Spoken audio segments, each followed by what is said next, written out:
Sarah Calloway had learned early in life that the world did not make space for people like her. She had grown up on the edges of the Black Moon Pack, not rejected, not welcomed, simply placed there the way someone places an old chair in the corner of a room. Her mother had died when Sarah was 3 years old. Her father had disappeared when she was 7. After that, the pack fed her, housed her, and left her largely alone. She learned to take up as little space as possible. She learned to observe rather than speak, to give rather than ask, and above all, she learned never to want anything she was not already certain she could have on her own. By the time she was 22, she worked in the healing ward at the edge of the pack grounds. She restocked medicines before the sun came up. She changed bandages without being asked. She listened to injured wolves describe their pain with a steady patience that the older healers said she must have been born with. They were right, though not entirely for the reasons they assumed. Sarah had learned to listen carefully, because it was the only way to understand a world that rarely explained itself to her. She did not expect the bonding ceremony to change any of that. The ceremony happened once every decade. On that night, the moon goddess revealed the fated mate of the Alpha King, and her chosen name appeared, written in silver light, across the great bonding scroll. Hundreds of wolves gathered in the main hall, dressed in their finest. The air smelled of pine candles and anticipation. Everyone waited. When the silver light settled on the scroll and formed the letters of Sarah's name, the hall went completely silent. She stood at the back in a borrowed white dress that was slightly too long for her. She felt the eyes before she saw them. A packmate nearby whispered her name with the tone of someone confused by a mistake. Another simply stared. Sarah walked to the ceremony floor slowly, without rushing. She had heard about the mate bond her whole life, the way all wolves did. She had imagined, privately and without much hope, what it might feel like.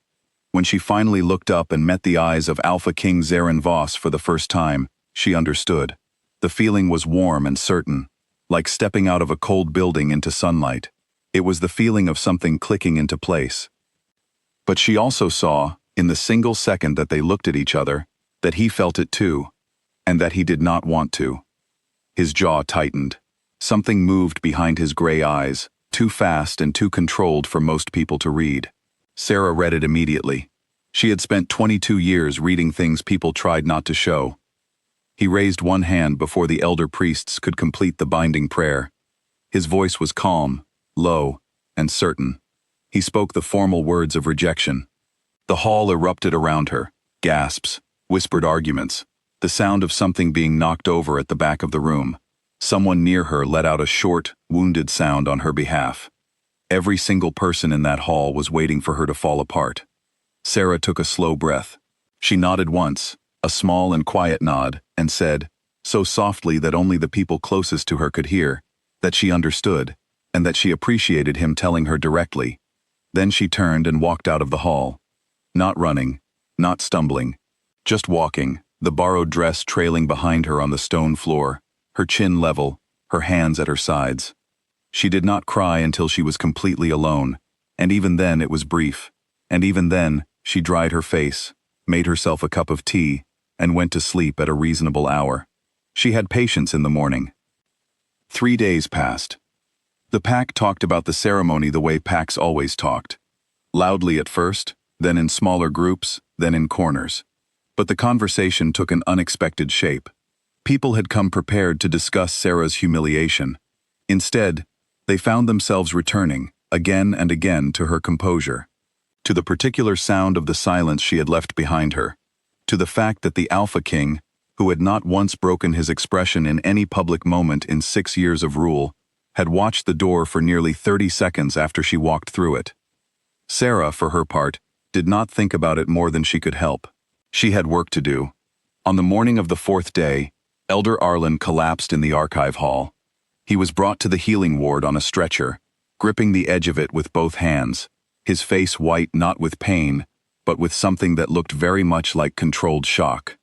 Sarah was checking supply shelves when they carried him in. She moved to assess him with the calm efficiency she brought to everything. He caught her wrist before she could take his pulse.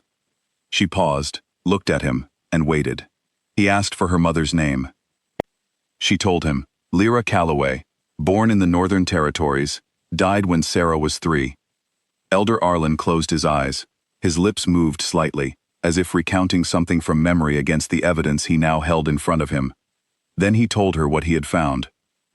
The records were 3 centuries old, fragile enough to crumble at the edges, buried in an archive section that had not been accessed in living memory. They described a bloodline called Athen, the sacred wolf line, traced directly back to the moon goddess's first wolf child, the oldest and rarest lineage in existence. Most of the wolf world believed it had vanished 200 years ago. It had not vanished. It had simply hidden, moving quietly through unremarkable family lines in the Northern Territories, becoming invisible, the way that Sarah herself had spent her whole life becoming invisible. Her mother had carried that blood, which meant that Sarah carried it too. The elder explained what an Athon wolf could do. He described it carefully, watching her face as he spoke. The Athon gift was not a weapon. It was something older and stranger than that. 3 wolf packs in the north had been declining for decades, their wolves dulled, short-tempered, their communities becoming quieter and sadder, without anyone understanding why. The old texts called this a spiritual fracture, a kind of invisible wound that spread through a pack over generations. An Athon wolf could find that fracture and close it, the way a healer closed a physical wound. No one else could do it. No one else had ever been able to do it. The pack population was shrinking. The healers had no explanation. The explanation had been restocking herb jars before dawn and going home alone each evening. The Elder Council met in emergency session. Zarin Voss received the documents that same night. He read them alone in his war room after everyone else had gone. The fire had burned low. He read the pages twice, then set them on the table and sat very still. He was not what most people assumed. The cold precision that the pack saw when they looked at him was real, but it was the result of a particular history rather than a particular character.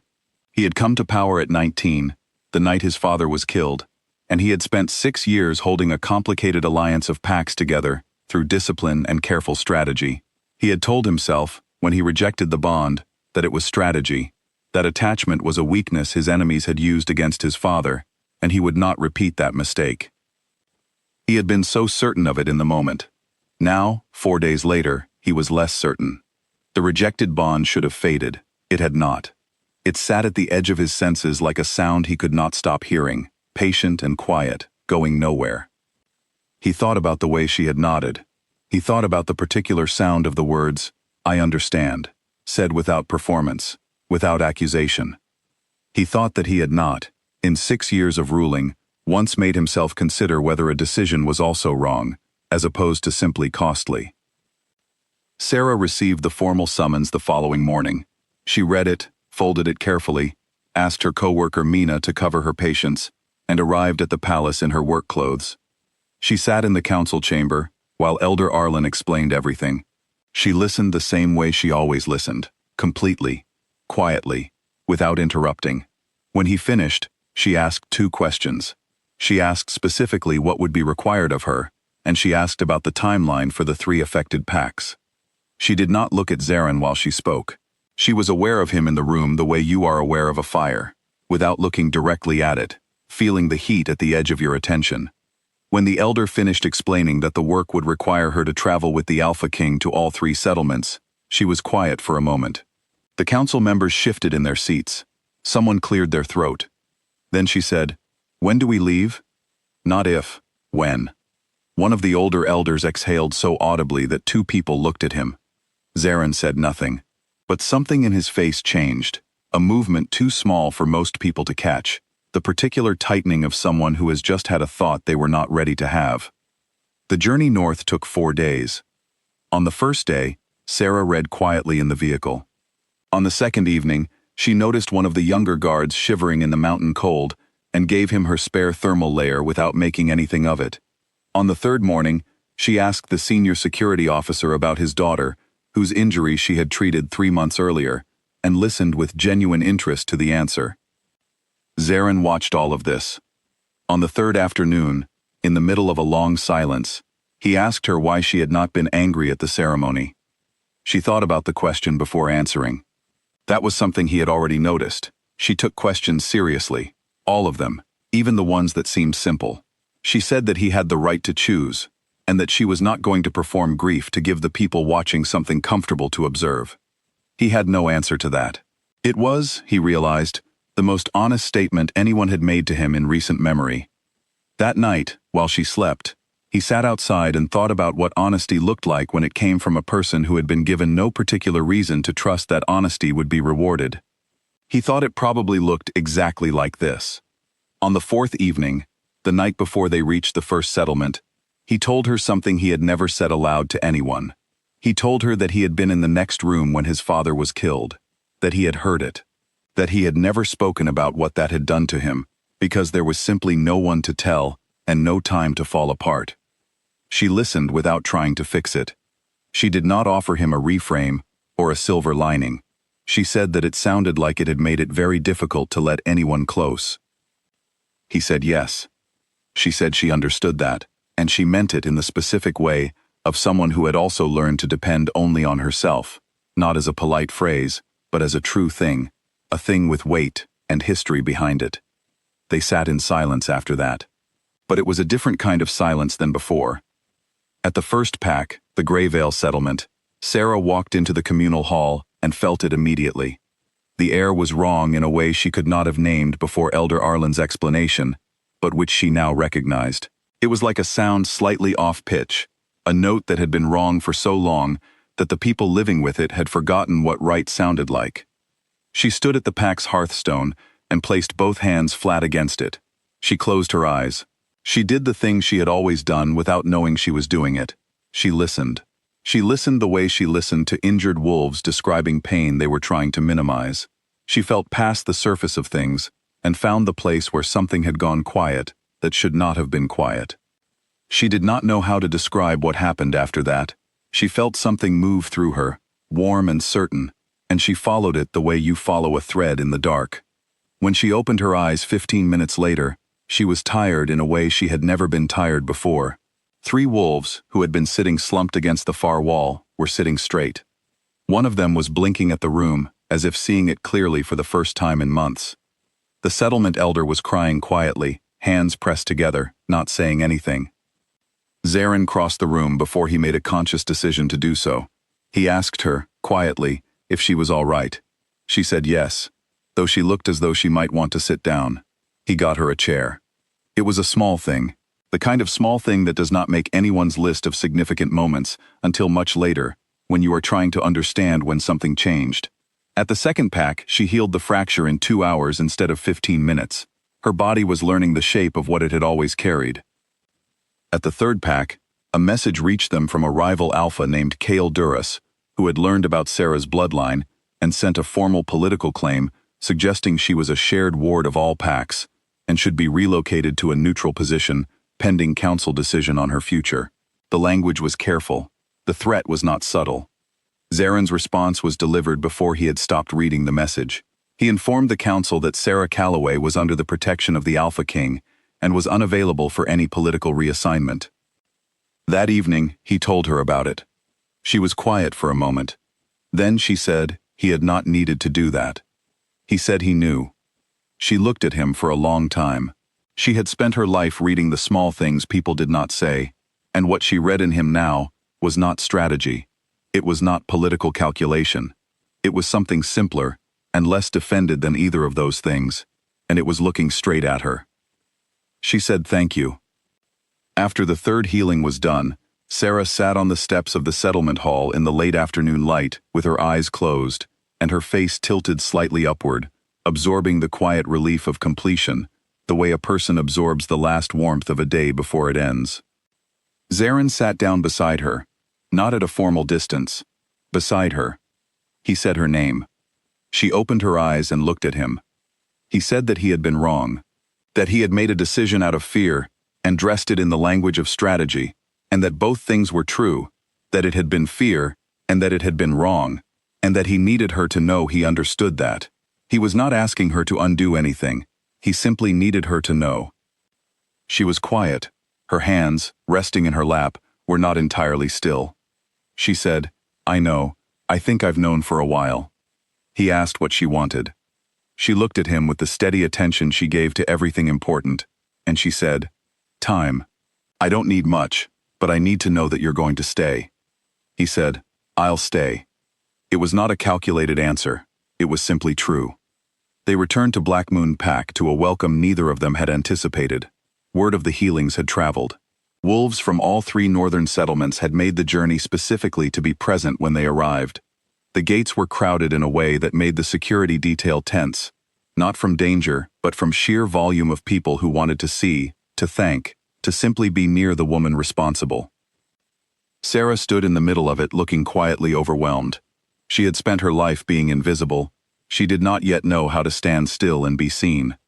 Zarin stayed close, not announcing anything, not performing anything, simply close, in the uncomplicated way of a person who has quietly decided where he is going to be. The Elder Council formally recognized her bloodline and her standing. The rival Alpha's claim was dismissed. She was given a seat on the Healing Council and resources she had never had, and a title she did not particularly want, but accepted with the same quiet dignity with which she had accepted everything else her life had handed her. In the same great hall where she had been rejected, she stood and received that recognition. She did not make a speech. She simply nodded, thanked the council, and looked once across the room. Zarin was standing to the side. She caught his eye. Something moved across her face, the beginning of something she had been careful with, something she was still being careful with, but something real. She went back to the healing ward the next morning before sunrise. She restocked her shelves. She checked on her patients. Mina arrived and immediately began talking, and Sarah handed her a patient list and listened to her talk while she worked. Some evenings, after the ward quieted, Zarin came by. He brought the Northern Pack reports, ostensibly. He sat in the chair beside her desk. They talked about small things and occasionally large ones, and sometimes they sat without talking at all, which Sarah had always believed was the truest test of whether you were comfortable with someone. She was comfortable, more than she had expected to be, more quickly than she had allowed herself to plan for. 3 months after the bonding ceremony, on a quiet evening in the small garden behind the ward, he asked her whether she was happy. She thought about it seriously, the way she thought about everything. Then she said, I'm getting there. It feels like something real. He sat beside her. The moon came up over the northern mountains, wide and bright and unhurried. Neither of them said anything else. Neither of them needed to.